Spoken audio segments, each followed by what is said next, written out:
Ny andraikitra raisina mpamanatiny fambolekasa zay dia araky ny fanontenena tamin'ny kabary teo moa hoe fanatsarana ny tontolo iainana indrindrindrindra amin'izao fotoana izao miamaina zany ny toetrandro tamin'ny COP 21 moa dia izay mifanarana hoe ahena 2 degré eran'izao tontolo izao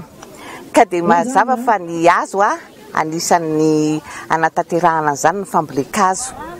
Ny fambolekazo koa moa amintsika eto Madagasikara tena ampiasain'ny mponina mahitsy ny ala dia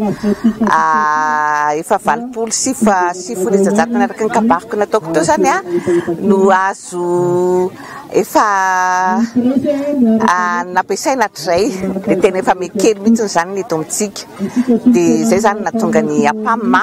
nandray an'izany andraikitra zany ampitombo ny ala eto Madagasikara. Zany tamin'ity taona ity zany teo amin'ny 16 millions ariary teo zany lanin'ny APAM marery zany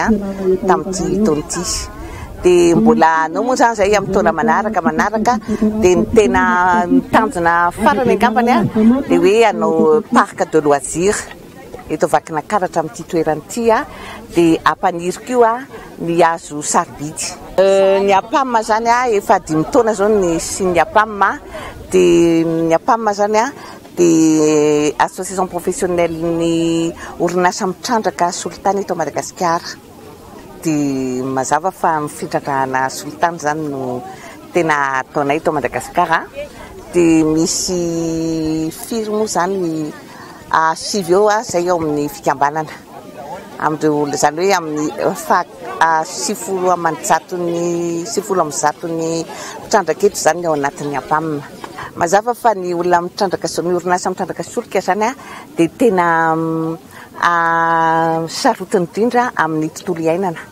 Ny fanatsarana ny tontolo iainana foana aloha anisan'ny tena tanjon'ny mpitrandraka solika.